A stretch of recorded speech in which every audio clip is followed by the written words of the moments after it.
누가복음 16장 부정직한 관리인 이야기. 예수께서 제자들에게 말씀하셨다. 어떤 부자에게 관리인이 있었다. 관리인이 직위를 남용해서 사사로운 지출이 크게 늘고 있다는 보고가 주인에게 들어갔다. 그래서 주인은 그를 불러들여 말했다. 너에 대해 들려오는 이야기가 어찌 된 것이냐?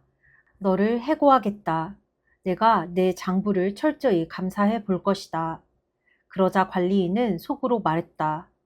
관리인 일을 잃었으니 이제 어쩌지? 막노동을 하자니 힘이 없고 국어를 하자니 자존심이 상하고 그렇지, 좋은 수가 있다. 이렇게 하자. 그러면 내가 거리에 나앉더라도 사람들이 나를 자기 집에 들여줄 것이다. 관리인은 곧장 행동으로 옮겼다. 그는 자기 주인에게 빚진 사람들을 한 사람씩 불렀다. 처음 온 사람에게 관리인이 말했다. 내 주인에게 진 빚이 얼마요? 그가 대답했다. 올리브 기름 100통입니다. 관리인이 말했다. 지금 당장 여기 앉아서 당신 서류에 50이라고 쓰시오. 다음 사람에게 말했다. 당신은 무슨 빚을 졌소? 그가 말했다. 밀 100부대입니다. 그가 말했다. 당신 서류를 가져다가 80이라고 쓰시오. 자, 여기에 놀라운 소식이 있다. 주인은 이 부정직한 관리인을 칭찬했다. 왜 그랬겠느냐? 그가 제 앞가림을 할 줄 알았기 때문이다. 세상 물정에 밝은 사람들이 이 점에 있어서는 법을 잘 지키는 시민들보다 영리하다. 그들은 늘 빈틈이 없고 온갖 수단을 꾀하며 수완을 발휘해서 살아남는다. 나는 너희도 그런 식으로 옳은 것을 위해 영리해지기를 바란다. 모든 역경을 생존을 위한 창조적인 자극제로 삼고 가장 본질적인 것에 너희 관심을 집중하여라. 그러면 너희는 선한 행동에 만족하면서 그저 그렇게 사는 것이 아니라 참으로 살게 될 것이다. 하나님은 내면을 보신다. 예수께서 계속해서 말씀하셨다. 너희가 작은 일에 정직하면 큰 일에도 정직할 것이다. 너희가 작은 일을 속이면 큰 일도 속일 것이다. 너희가 작은 일에 정직하지 못하면 누가 너희에게 가게를 맡기겠느냐? 두 명의 사장을 위해 일하는 직원은 없다. 하나는 미워하고 하나는 사랑하거나 하나는 떠받들고 하나는 얕보게 된다. 너희가 하나님과 은행 둘 다를 섬길 수는 없다. 돈을 밝히는 무리인 바리새인들이 이 말씀을 들었다. 그들은 눈을 부라리며 그분을 현실을 모르는 대책 없는 사람으로 치부해버렸다. 그러자 예수께서 그들에게 말씀하셨다. 너희는 다른 사람들 앞에 자신을 그럴듯하게 보이는 데는 달인이다. 그러나 하나님은 겉모습이 아니라 내면을 보신다. 이 사회가 보고 대단하다고 이르는 것을 하나님은 꿰뚫어 보시고 터무니없다 하신다. 하나님의 율법과 예언자는 요한에서 절정을 이루었다. 이제 하나님 나라의 기쁜 소식이 전파된다. 이것은 모든 사람의 마음을 끄는 초대다. 하나님의 율법이 한 글자라도 닳아 없어지기 전에 먼저 하늘이 풀어지고 땅이 녹아내릴 것이다. 이혼법 규정을 구실 삼아 정욕을 덮으려는 것은 간음이다. 결혼법 규정을 구실 삼아 정욕을 덮으려는 것도 간음이다. 부자와 나사로. 어떤 부자가 있었는데 그는 최신 유행하는 값비싼 옷을 입고 과시적으로 돈을 쓰면서 하루하루를 허비했다. 나사로라는 가난한 사람이 그의 집 문 앞에 버려져 있었는데 온몸이 종기투성이었다. 부자의 식탁에서 떨어지는 부스러기로 끼니를 때우는 것이 그 인생의 소원이었다. 그에게 다가와서 그 몸에 난 종기를 핥는 개들이 그의 가장 가까운 친구였다. 그러다가 이 가난한 사람이 죽었고 천사들에게 이끌려 아브라함의 품에 안겼다. 부자도 죽어서 땅에 묻혔다. 지옥에서 고통받던 부자가 눈을 들어 멀리 있는 아브라함과 그 품에 안긴 나사로를 보았다. 그가 외쳤다. 아버지 아브라함이여, 불쌍히 여기시고 자비를 베풀어 주십시오. 나사로를 보내서 그 손가락에 물을 찍어 제 혀를 시원하게 해주십시오. 제가 이 불 속에서 몹시 괴롭습니다. 그러자 아브라함이 말했다. 얘야, 너는 사는 동안에 좋은 것을 받았고 나사로는 나쁜 것을 받았다는 사실을 기억하여라. 여기는 그렇지 않다. 여기서는 그가 위로를 받고 너는 고통을 받는다. 게다가 너희와 우리 사이에 큰 수렁이 있어서 우리 쪽에서 너희에게 가고 싶어도 갈 수 없고 너희 쪽에서도 아무도 우리에게 건너올 수 없다. 부자가 말했다. 그러면 아버지, 부탁이 있습니다. 5 형제가 있는 내 아버지 집으로 나사로를 보내주십시오. 그가 그들에게 진실을 알리고 경고해서 그들만큼은 이 고통의 자리에 오지 않도록 해주십시오. 아브라함이 대답했다. 그들에게는 진실을 말해줄 모세와 예언자들이 있다. 그들한테 들으면 된다. 그가 말했다. 저도 압니다. 아버지 아브라함이여. 하지만 그들은 듣지 않습니다. 죽은 자들 가운데서 누군가 일어나 그들에게 간다면 그들도 자신들의 행실을 고칠 것입니다. 아브라함이 대답했다. 그들이 모세와 예언자들의 말을 듣지 않는다면 죽은 자들 가운데서 살아난 사람도 그들을 설득할 수 없을 것이다. 누가복음 17장. 깨알 만한 믿음만 있어도. 예수께서 제자들에게 말씀하셨다. 힘든 시련과 유혹이 오게 마련이지만 누구든지 그것을 초래하는 자는 불행하다. 이 사랑스런 어린아이들 가운데 하나를 괴롭히느니 차라리 맷돌을 목에 두르고 깊은 바다를 헤엄치는 편이 낫다. 조심하여라. 내 친구가 잘못하는 것을 보거든 바로잡아 주어라. 그가 내 지적에 응하거든 용서하여라. 설령 너에게 하루에 7번 되풀이해서 잘못하더라도 그가 7번 미안하네, 다시는 그러지 않겠네 하거든 용서하여라. 사도들이 주님께 다가와서 말했다. 우리에게 더 큰 믿음을 주십시오. 그러자 주님께서 말씀하셨다. 너희에게 필요한 것은 더 큰 믿음이 아니다. 더 큰 믿음도 없고 더 작은 믿음도 없다. 너희에게 나달 하나만한 믿음, 깨알 만한 믿음만 있어도 너희가 이 뽕나무더러 가서 호수에 뛰어들어라 하고 말할 수 있다. 너희가 말하면 그렇게 될 것이다. 너희 가운데 누가 종이 있는데 그 종이 밭을 갈거나 양을 치고 나서 들어왔다고 해보자. 너희라면 그의 겉옷을 받아주고 식탁을 차려주며 그에게 앉아서 먹어라 하겠느냐? 오히려 저녁을 준비하여라. 옷을 갈아입고 내가 커피를 다 마실 때까지 식탁에서 시중들어라. 그런 다음에 부엌에 가서 저녁을 먹어라 하지 않겠느냐? 종이 당연히 해야 할 일을 했다고 특별히 감사를 받더냐? 너희도 마찬가지다. 너희는 당연히 해야 할 일을 끝내고 나서 일을 마쳤습니다. 명령하신 대로 우리가 했습니다. 하고 말하여라. 예수께서 예루살렘으로 가시는 길에 마침 사마리아와 갈릴리 경계를 넘어가셨다. 예수께서 한 마을에 들어가시다가 나병 환자 10명을 만나셨다. 그들은 거리를 두고 서서 목소리를 높여 외쳤다. 주 예수여, 우리를 불쌍히 여겨 주십시오. 예수께서 그들을 유심히 보시며 말씀하셨다. 제사장들에게 가서 너희 몸을 보여라. 그들은 갔고 가는 길에 그 몸이 깨끗해졌다. 그들 가운데 한 사람이 자기가 나은 것을 알고는 하나님께 소리 높여 감사하고 영광을 돌리며 가던 길을 되돌아왔다. 어떻게 다 감사해야 할지 몰랐던 그는 예수의 발 앞에 무릎을 꿇었다. 그는 사마리아 사람이었다. 예수께서10 사람이 낫지 않았느냐? 9 사람은 어디 있느냐?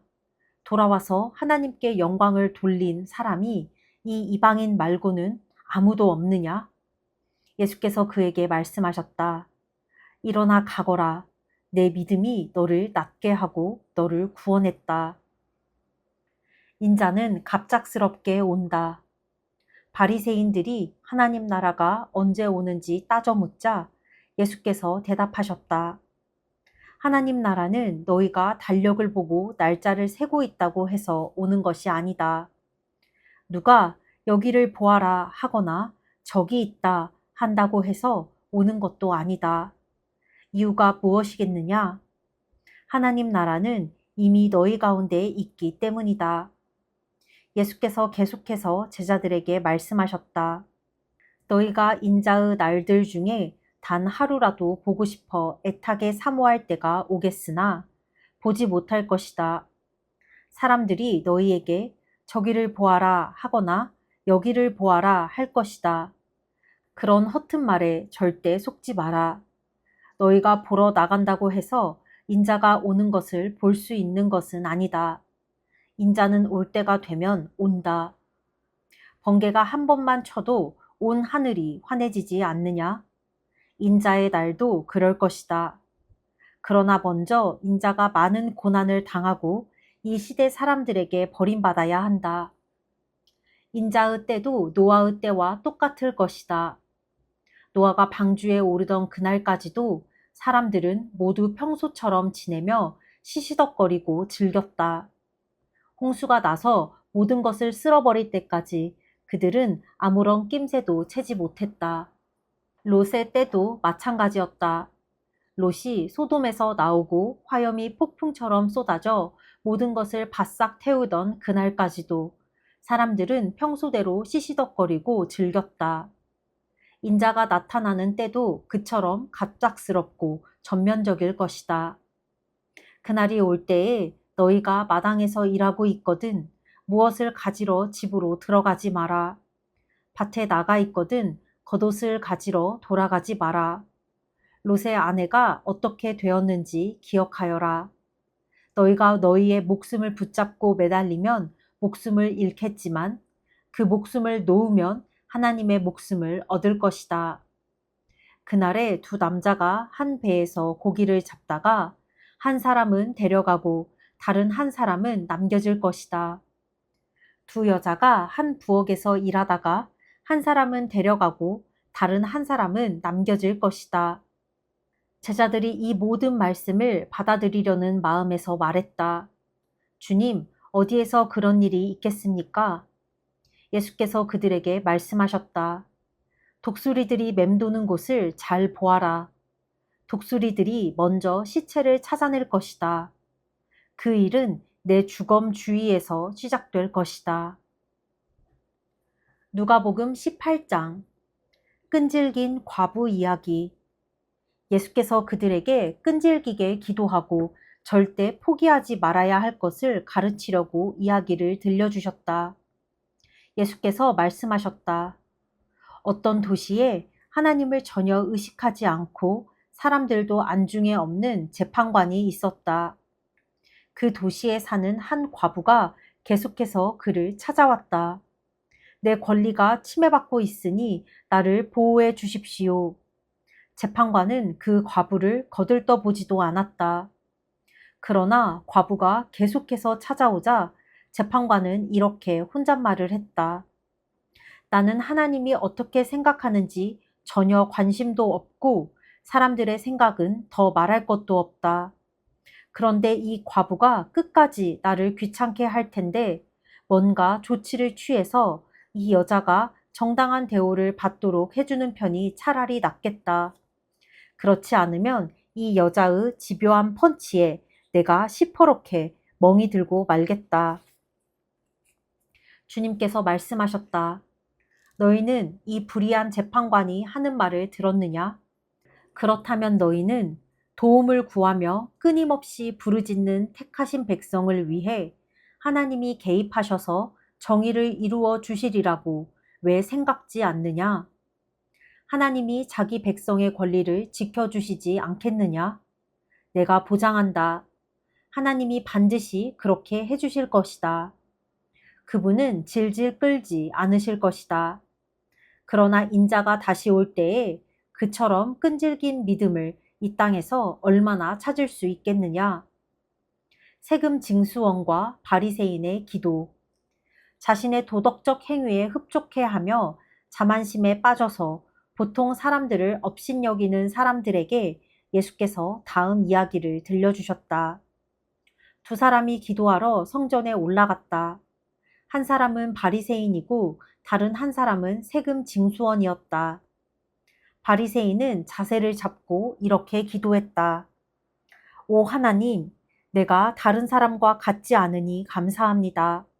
강도나 사기꾼이나 가늠하는 자나 행여 이 세금 징수원과도 같지 않으니 감사합니다. 나는 일주일에 2번 금식하고 모든 수입의 11조를 드립니다. 한편 후미진 곳에 구부정하게 웅크려서 두 손으로 얼굴을 감싸고 있던 세금 징수원은 감히 고개도 들지 못한 채 말했다. 하나님, 불쌍히 여겨 주십시오. 이 죄인을 용서해 주십시오.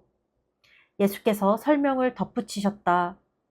하나님과 바른 관계가 되어 집으로 돌아간 사람은 다름 아닌 세금 징수원이다.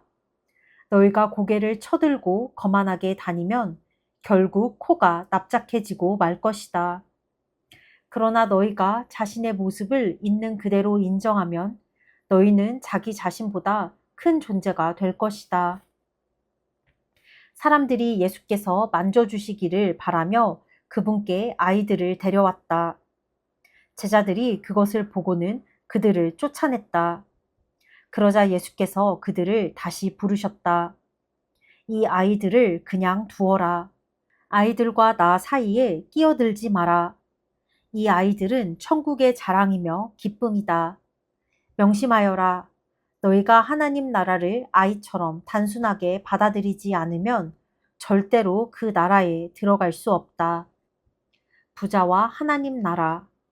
하루는 한 지방관리가 예수께 물었다. 선하신 선생님, 제가 무엇을 해야 영원한 생명에 들어갈 자격을 얻겠습니까? 예수께서 말씀하셨다. 어째서 나를 선하다고 하느냐? 오직 하나님 한 분 외에는 선하신 분이 없다. 계명에 간음하지 마라, 살인하지 마라, 도둑질하지 마라, 거짓말하지 마라, 내 부모를 공경하라 하지 않았더냐? 그가 말했다. 선생님, 제가 기억하기로는 그 계명들은 제가 다 지켰습니다. 예수께서 그 말을 들으시고 말씀하셨다. 그렇다면 남은 일은 하나뿐이다. 내가 가진 것을 다 팔아서 가난한 사람들에게 거저 주어라. 그러면 내가 하늘의 부를 갖게 될 것이다. 그런 다음 와서 나를 따라라. 그것은 그 관리가 전혀 예상치 못한 말이었다. 큰 부자인 그는 몹시 근심했다. 그는 많은 것을 움켜쥐고 있었고 그것을 놓을 마음이 없었다. 예수께서 그의 반응을 보시고 말씀하셨다.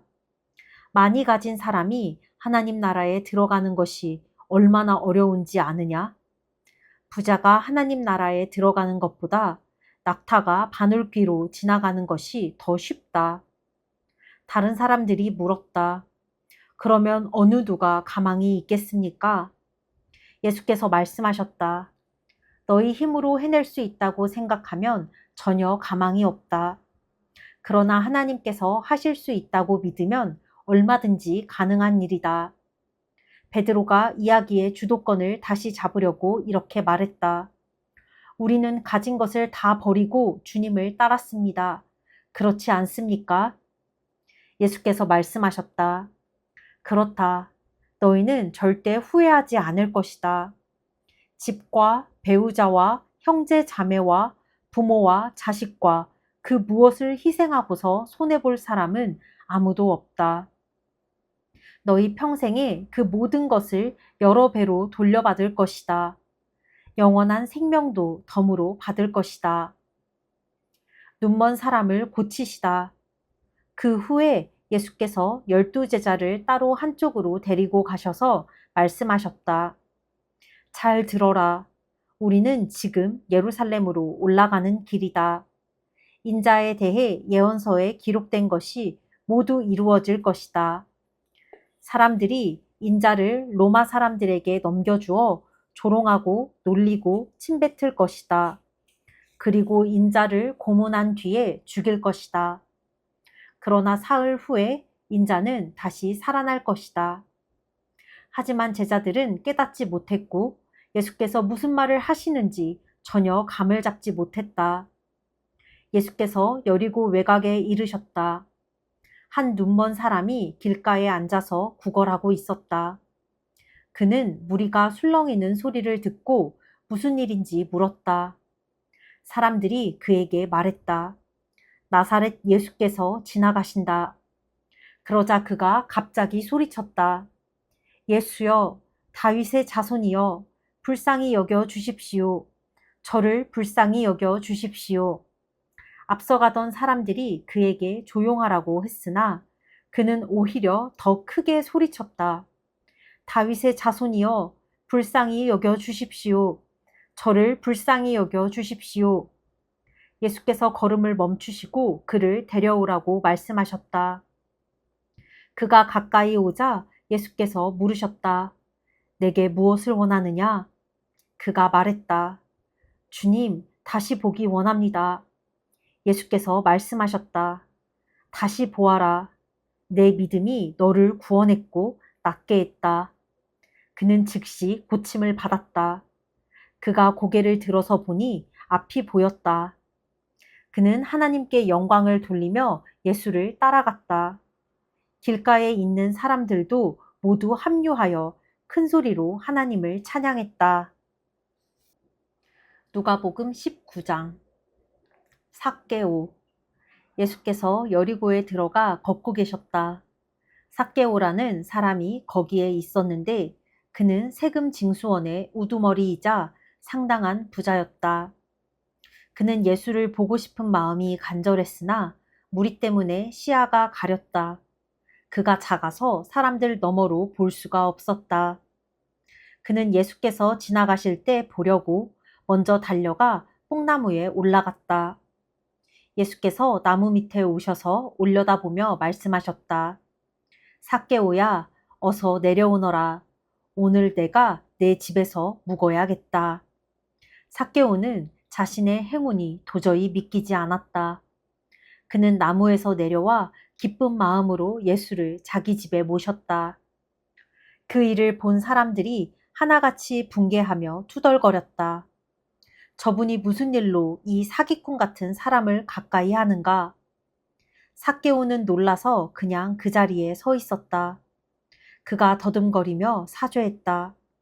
주님, 제 수입의 절반을 가난한 사람들에게 거저 주겠습니다. 그리고 제가 남을 속인 일이 있으면 그 피해액을 4배로 보상하겠습니다. 예수께서 말씀하셨다. 오늘은 이 집에 구원이 임한 날이다. 여기 아브라함의 자손 삭개오가 있다. 인자는 잃어버린 자를 찾아 회복시키려고 왔다. 투자금 이야기. 그들이 말씀에 집중하고 있을 때 예수께서 다음 이야기를 들려주셨다. 그렇게 하신 것은 사람들이 예루살렘 가까이 이르면서 하나님 나라가 금방이라도 나타날 것 같은 기대감으로 고조되어 있었기 때문이다. 왕가의 자손인 사람이 있었는데 그는 자신의 통치권을 위임받기 위해 멀리 본국까지 다녀와야 했다. 그는 먼저 종 10명을 한 곳에 불러 모아 각 사람에게 돈을 얼마씩 주면서 내가 돌아올 때까지 이 돈을 잘 운용하여라 하고 지시했다. 그런데 그곳 사람들은 그를 미워했다. 그래서 그들은 그의 통치에 반대하는 탄원서를 작성하여 사절단에게 들려서 보냈다. 우리는 이 사람이 우리를 다스리는 것을 원치 않습니다. 통치권을 위임받고 돌아온 그는 돈을 맡겼던 종 10명을 불러 그들이 돈을 어떻게 운용했는지 알아보았다. 첫 번째 종이 말했다. 주인님, 주인님의 돈을 2배로 늘렸습니다. 그가 말했다. 착한 종아, 잘했다. 내가 이 작은 일을 믿음직스럽게 해냈으니 내가 너를 10성읍을 다스리는 자로 삼겠다. 2번째 종이 말했다. 주인님, 주인님의 돈으로 절반의 수익을 남겼습니다. 그가 말했다. 내가 내게 5성읍을 맡기겠다. 다음 종이 말했다. 주인님, 여기 주인님의 돈을 안전하게 가져왔습니다. 저는 그 돈을 지하실에 숨겨두었습니다. 솔직히 말씀드리면 저는 두려웠습니다. 제가 알기로 주인님은 기준이 높고 적당히 하는 것을 싫어하며 어리석은 짓을 용서하지 않으십니다. 그가 말했다. 내 말대로 나는 어리석은 짓을 용서하지 않는다. 그런데 너는 어리석은 짓을 했구나. 왜 너는 그 돈을 안전한 곳에라도 투자하지 않았느냐? 그랬더라면 조금이라도 이득을 보았을 것이다. 그가 거기 서 있는 사람들에게 말했다. 이 자의 돈을 빼앗아 내 돈을 2배로 늘린 종에게 주어라. 그들이 말했다. 하지만 주인님, 그 사람은 이미 2배를 가지고 있습니다. 그가 말했다. 내 말이 그 말이다. 너희가 목숨을 걸면 상상도 못할 만큼 많이 받게 된다. 그러나 안전에 급급하면 빈털터리가 되고 만다. 나의 통치에 반대하는 탄원을 했던 이 원수들을 여기서 끌어내어라. 다시는 여기서 그들의 얼굴을 보고 싶지 않다. 예루살렘 입성. 이 말씀을 하시고 나서 예수께서 곧장 예루살렘으로 향하셨다. 올리브 산에 있는 벳바게와 베다니에 이르렀을 때 예수께서 2 제자를 보내시며 지시하셨다. 맞은편 마을로 가거라. 들어가서 보면 아직 아무도 타보지 않은 나귀 새끼가 줄에 매여 있을 것이다. 줄을 풀어서 끌고 오너라. 왜 그러시오? 하고 누가 묻거든 이 나귀의 주님께서 필요로 하십니다 하여라. 2 제자가 가서 보니 예수께서 말씀하신 그대로였다. 그들이 나귀 새끼의 줄을 풀고 있는데 나귀의 주인들이 말했다. 그 나귀 새끼의 줄은 왜 푸는 것이오? 제자들이 말했다. 이 나귀의 주님께서 필요로 하십니다. 제자들이 나귀 새끼를 예수께로 끌고 와서 그 위에 자기 겉옷을 펴고 그분을 태웠다. 예수께서 나귀에 오르시자 사람들이 길 위에 자기 겉옷을 펼치며 그분을 대대적으로 환영했다. 올리브 산이 내리막길로 접어드는 등성이에서 제자의 온 무리가 그들이 목격한 놀라운 일들로 인해 열광적으로 찬양을 터뜨렸다. 복되다 하나님의 이름으로 오시는 왕이여. 하늘에는 모든 것이 형통, 가장 높은 곳에는 영광. 무리 가운데 몇몇 바리새인들이 예수께 말했다. 선생님, 당신의 제자들을 단속하십시오. 그러자 예수께서 말씀하셨다. 이들이 잠잠하면 돌들이 대신 소리쳐 찬양할 것이다. 도시가 눈에 들어오자 예수께서 그 도시를 보고 우셨다. 내게 유익한 모든 것을 오늘 내가 알았더라면 좋았을 텐데. 그러나 이제 너무 늦었다. 앞으로 내 원수들이 포병대를 몰고 와서 너를 포위하고 사방에서 치고 들어올 것이다. 그들이 너와 내 아이들을 바닥에 메어칠 것이다. 돌 하나도 그대로 남지 않을 것이다. 이 모두가 너를 직접 찾아오신 하나님을 내가 알아보지도 않고 맞아들이지도 않았기 때문이다. 예수께서 성전에 들어가셔서 거기에 상점을 차려놓고 온갖 잡다한 것을 파는 사람들을 모두 쫓아내셨다. 예수께서 말씀하셨다. 성경에 이렇게 기록되었다. 내 집은 기도하는 집이다. 그런데 너희는 그곳을 종교 시장으로 바꾸어 놓았다. 그때부터 예수께서 날마다 성전에서 가르치셨다. 대제사장과 종교학자와 백성의 지도자들은 예수를 제거할 방법을 찾으려고 혈안이 되어 있었다. 그러나 그분의 말씀을 한마디라도 놓칠세라 경청하는 백성 때문에 그들도 어찌할 수 없었다. 누가복음 20장. 하루는 예수께서 성전에서 백성을 가르치며 메시지를 선포하고 계셨다. 대제사장과 종교학자와 지도자들이 그분께 맞서며 따졌다. 당신의 신임장을 보여주시오. 누구의 권한으로 이렇게 말하고 행동하는 겁니까? 예수께서 대답하셨다. 먼저 한 가지 묻겠다. 요한의 세례에 관한 것인데 그것이 누구에게서 온 권한이냐? 하늘이냐? 사람이냐? 그들은 자기들이 궁지에 몰린 것을 알아차리고는 뒤로 물러나와 모여서 수군거렸다. 하늘이라고 하면 왜 요한을 믿지 않았느냐고 물을 것이고, 사람이라고 하면 요한을 하나님의 예언자로 굳게 믿고 있는 백성이 우리를 갈기갈기 찢어놓을 것이다. 그들은 이번은 예수께 양보하기로 하고 자신들은 모른다고 말했다. 예수께서 말씀하셨다. 그렇다면 나도 너희의 물음에 대답하지 않겠다. 못된 소작농들 이야기. 예수께서 백성에게 또 다른 이야기를 들려주셨다. 어떤 사람이 포도원을 세우고 그 포도원을 소작농들에게 맡기고 먼 길을 떠났다. 그는 오랜 시간 동안 떠나 있다가 때가 되자 수확하려고 소작농들에게 종을 한 사람 보냈다.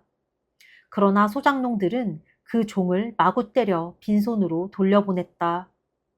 주인이 다시 한번 다른 종을 보내자 소작농들은 그 종도 멍이 들도록 때려 빈손으로 돌려보냈다. 주인이 세 번째로 종을 보내자 소작농들은 그 종을 머리부터 발끝까지 두들겨 패서 길거리에 내다 버렸다.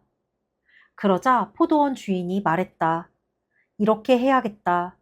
내 사랑하는 아들을 보내자. 저들이 내 아들만큼은 존중하겠지. 그러나 아들이 오는 것을 본 소작농들은 재빨리 머리를 맞대고 의논했다. 지금이 기회다. 이자는 상속자다. 그를 죽이고 우리가 재산을 다 차지하자. 그들은 그 아들을 죽여서 울타리 밖으로 내던졌다. 너희 생각에는 포도원 주인이 어떻게 할 것 같으냐? 맞다. 그가 와서 그들을 다 없애버릴 것이다. 그리고 포도원 관리는 다른 사람들에게 맡길 것이다. 듣고 있던 사람들이 말했다. 아닙니다. 그렇게 하면 안 됩니다. 그러나 예수께서는 물러서지 않으셨다. 그렇다면 너희는 이 말씀이 왜 기록되었다고 생각하느냐? 석공들이 내버린 돌이 이제 모퉁이 돌이 되었다. 누구든지 이 돌 위에 걸려 넘어지는 사람은 그 몸의 뼈가 다 부러질 것이요. 이 돌이 그 사람 위에 떨어지면 그는 완전히 가루가 될 것이다. 종교학자와 대제사장들은 당장 예수를 잡고 싶었으나 여론이 두려웠다. 그들은 그분의 이야기가 자기들을 두고 한 것임을 알았다. 황제의 것, 하나님의 것. 예수를 잡을 기회를 노리던 그들은 정탐꾼들을 보내어 짐짓 정당한 질문을 던지는 사람인 양 행세하게 했다. 그들은 그분을 속여서 율법에 저촉될 만한 발언을 하게 만들 속셈이었다. 그래서 예수께 물었다. 선생님, 우리가 알기로 당신은 솔직하고 정직하게 가르치며 아무에게도 비위를 맞추지 않고 하나님의 도를 정확히 가르칩니다. 그러니 우리한테 말해 주십시오. 황제에게 세금을 내는 것이 법에 맞습니까? 맞지 않습니까? 예수께서 그들의 의도를 아시고 이렇게 말씀하셨다. 동전 하나를 내게 보여라. 여기 새겨진 얼굴이 누구 얼굴이냐? 그리고 뭐라고 써 있느냐? 황제입니다. 그들이 말했다. 예수께서 말씀하셨다. 그렇다면 황제의 것은 황제에게 주고 하나님의 것은 하나님께 드려라. 아무리 애를 써보아도 그들은 예수께 죄를 뒤집어 씌울 만한 발언을 유도해낼 수 없었다. 그분의 대답은 그들의 허를 찔렀고 그들의 말문을 막아버렸다. 부활에 관한 가르침. 부활의 가능성을 일절 부인하는 유대교 분파인 사두개파 사람 몇이 다가와서 물었다. 선생님, 모세는 기록하기를 남자가 자식 없이 아내를 두고 죽으면 그 동생이 형수와 결혼해서 자식을 낳아줄 의무가 있다고 했습니다. 한 번은 7형제가 있었습니다. 마지가 결혼했는데 자식 없이 죽었습니다. 둘째가 형수와 결혼했으나 죽었고 셋째도 그러했습니다. 7형제가 다 차례대로 그렇게 했으나 자식이 없었습니다. 마지막에는 여자도 죽었습니다. 그렇다면 부활 때에 그 여자는 누구의 아내가 됩니까? 7형제가 다 그 여자와 결혼했습니다. 예수께서 말씀하셨다. 이 땅에서는 결혼이 중대한 관심사지만 저 세상에서는 그렇지 않다. 죽은 사람들의 부활에 참여하는 사람들에게 결혼은 더 이상 관심사가 못 된다. 죽음도 마찬가지다. 너희야 믿지 않겠지만 그들에게는 더 나은 관심사가 있다. 그때에는 하나님과 최고의 기쁨과 친밀감을 나눌 것이다.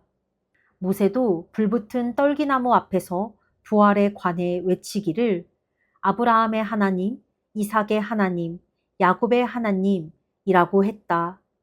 하나님은 죽은 자의 하나님이 아니라 산자의 하나님이시다. 그분께는 모두가 살아있다.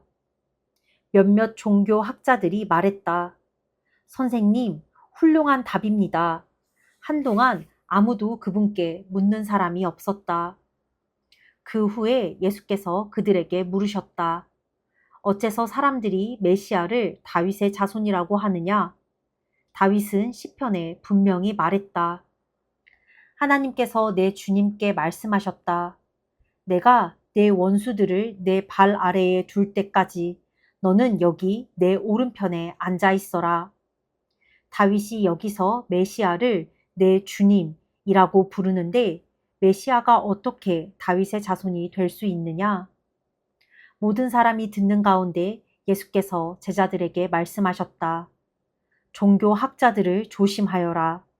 그들은 가운을 입고 다니며 사람들의 치켜 세우는 말에 우쭐하고 중요한 자리를 차지하면서 교회의 모든 행사에서 상석에 앉기를 좋아한다. 언제나 그들은 연약하고 무력한 사람들을 착취한다. 그들의 기도가 길어질수록 그들의 상태는 더 나빠진다. 마지막에 그들은 그 값을 치르게 될 것이다. 아멘.